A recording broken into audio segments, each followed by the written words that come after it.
কোনে গেছিলে? তুমি এত টাকা কোনে পাইলা? লোন নিছি লোন। আবারও তুমি লোন নিছ? এই লোনে সংসার নষ্ট হয়ে যায়, জীবন ধ্বংস হয়ে যায়। হ্যাঁ হস্ত কথা সংসার ধ্বংস হয়। হ্যাঁ লোন নিছি বিজনেস করবার নিকে, বিজনেস করে আবার লোন সুদে দেবো।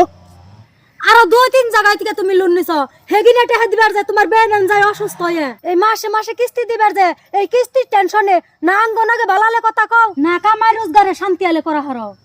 আর এত টেনশন নাও কে? এই লোন নিছি, আর 2টা লোন আছে, ওই লোনের কিস্তি এইটা হাতে মারমু। ওই লোনের কিস্তি এই টাকা দিয়ে মারবা, তার বাদে মাস মাস কিস্তি আইয়ে থাকবো, কিস্তির ঠেলায় তুমি জুম ধরে থাকবা। বুঝে না রে, এই যে আমি কি এইটা হাতে বয়ে থাকুম, কিস্তিও দিমু, এইটা হাতে আরো ইনকাম করুম। আচ্ছা তুমি 3টা লোন যে করছো, 3টা লোনে কত টাকা ইন্টারেস্ট যাব তুমি কি হেডা হিসাব করছো? হ্যাঁ এটা আমি হিসাব করছি। যদি লোন করেন আপনারা, তাহলে মনে করেন যে কোনোদিন উন্নতি করা হবেন না।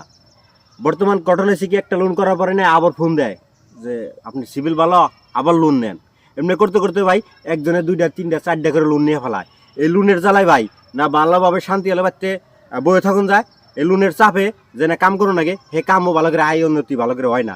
তারপর আর একটা কথা, আয় উন্নতি ভালোই আছে, ইনকাম করেও দিবেন, ঠিক আছে। এই 3 জায়গার থেকে যে লোন নিছেন, এটা আপনি মিনিমাম চার্জ আছে, প্রসেসিং চার্জ আছে, অমুক তমুক এমনি করতে করতে ইন্টারেস্ট নিয়ে 1 লাখ টাকা নিলে প্রায় 30,000 টাকা বাড়তি টাকা ধরে। এমনি করে যদি 3 জায়গা থেকে লোন নেন, 3 তিরিকে 90,000 টাকা। আপনি 90,000 টাকা হলে আপনার 1 বছর না 2 বছর আপনার ফ্যামিলি চালাতে পারবেন। ওটা কি লক্ষ্য করছেন? আপনার 5,000 আছে, 10,000 আছে, ওই টাকাতে বিজনেস করেন। আপনি যে টাইপের বিজনেস করা আরেন, 0 টাকায় কিন্তু মানুষ বিজনেস করে। 0 টাকার থেকে বিজনেস করার চেষ্টা করেন। যদি আপনার ইচ্ছা থাকে উপর লেভেলে আপনি আস্তে আস্তে যেতে পারবেন। সব দিকে লক্ষ্য করে চলবেন, আর ইন্টারেস্টের থেকে আপনারা বিরত থাকবেন, ঠিক আছে। সবাই ভালো থাকেন, ভিডিওটা ভালো লাগলে একটু শেয়ার দিবেন।